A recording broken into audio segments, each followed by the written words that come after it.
इस कहानी के सभी पात्र और घटनाएं काल्पनिक है। इसका किसी भी व्यक्ति या घटना से कोई संबंध नहीं है। यदि ऐसा होता है तो इसे मात्र एक संयोग कहा जाएगा। संबलपुर गांव की हर गली, हर कोना भय से कांपता था। वर्षों से इस गांव पर एक रहस्यमयी भूत का आतंक था, जिसे लोग भूतिया कहकर पुकारते थे। गांव के बड़े बूढ़ों का कहना था कि भूतिया तब प्रकट होता है जब गांव वाले किसी शुभ कार्य में उसके लिए बलि नहीं चढ़ाते। जिसने भी इस परंपरा को नजरअंदाज किया, उसकी मौत निश्चित थी। लोग सुबह उठते तो देखते कि बलि न देने वाले के घर का कोई सदस्य गायब है और उसका क्षत विक्षत शव गांव के बीच पड़ा मिलता था। इस भयंकर डर ने गांव वालों की जिंदगी को कैद कर लिया था। हर त्योहार, हर शुभ अवसर पर बलि देना मानो एक नियम बन चुका था। महाशिवरात्रि के दिन भी ऐसी ही तैयारियां हो रही थीं। पूरा गांव डर और उत्साह के विचित्र मिश्रण से घिरा था। महाशिवरात्रि के मौके पर श्याम, जो कई वर्षों से शहर में पढ़ाई कर रहा था, गांव लौटा। श्याम का व्यक्तित्व आत्मविश्वास से भरा हुआ था। वह भगवान शिव का कट्टर भक्त था और अंधविश्वास को बिल्कुल नहीं मानता था। जब उसने गांव में बलि की तैयारियां देखीं तो उसका माथा ठनक गया। उसने अपनी दादी से पूछा, दादी, ये सब क्या हो रहा है? बलि क्यों दे रहे हो? दादी ने भारी मन से भूतिया की कहानी सुनाई। उनकी आंखों में डर साफ झलक रहा था। श्याम ने हंसते हुए कहा, दादी, ये सब बकवास है। मैं भगवान शिव का भक्त हूं। मुझे किसी भूत से डर नहीं लगता। मैं इस बलि का हिस्सा नहीं बनूंगा। दादी ने समझाने की बहुत कोशिश की, पर श्याम ने बलि देने से साफ इनकार कर दिया। शाम ढल गई। गांव वाले बलि की तैयारी में जुट गए, लेकिन श्याम मंदिर में बैठकर शिव की आराधना कर रहा था। रात गहरी होती गई। बलि चढ़ा दी गई और गांव वाले अपने घरों में लौटने लगे।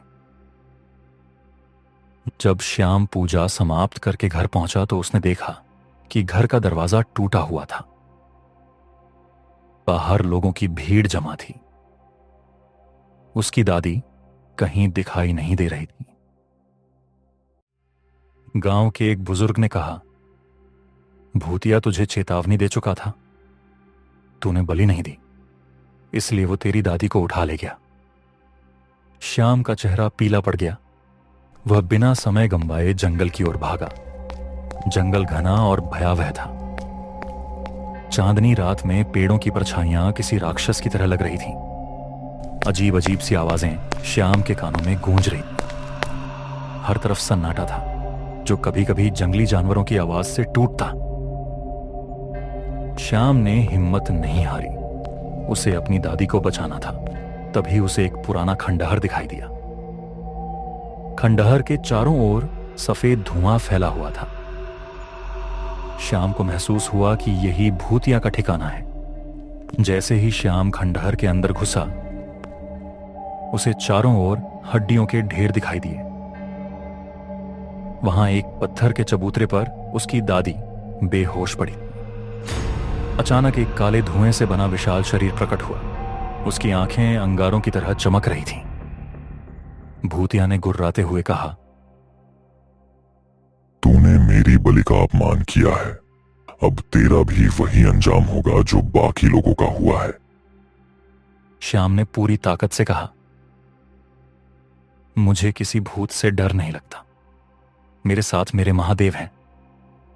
भूतिया जोर से हंसने लगा। उसकी हंसी पूरे खंडहर में गूंजने लगी। अचानक श्याम को मंदिर में सुनी हुई एक कहानी याद आई। गांव के पुजारी ने बताया था कि भूतिया कोई आत्मा नहीं, बल्कि एक तांत्रिक था, जो काले जादू के जरिए जीवित था। उसके शरीर को नष्ट करने के लिए त्रिशूल का उपयोग करना होगा, लेकिन उससे पहले एक विशेष मंत्र का उच्चारण जरूरी था। श्याम ने त्रिशूल उठाया और भगवान शिव का ध्यान करते हुए जोर से मंत्र का जाप किया। भूतिया श्याम की ओर लपका, लेकिन जैसे ही मंत्र पूरा हुआ उसका शरीर कांपने लगा। त्रिशूल के स्पर्श से उसका काला धुआं बिखरने लगा।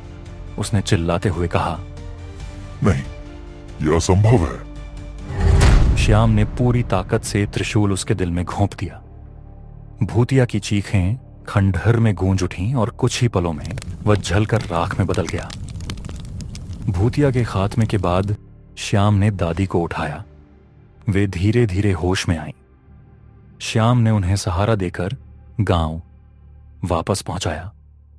गांव वाले यह खबर सुनकर खुशी से झूम उठे कि भूतिया का आतंक हमेशा के लिए खत्म हो चुका है। उन्होंने श्याम को अपनी बहादुरी के लिए सराहा। महाशिवरात्रि के अवसर पर पूरे गांव ने शिवजी का भव्य पूजन किया। उस रात श्याम ने अपनी दादी के साथ महाशिवरात्रि का प्रसाद खाया और सोचा कि उसने न केवल अपनी दादी को बचाया बल्कि गांव को भी भूतिया के आतंक से मुक्त कर दिया। जय भोलेनाथ।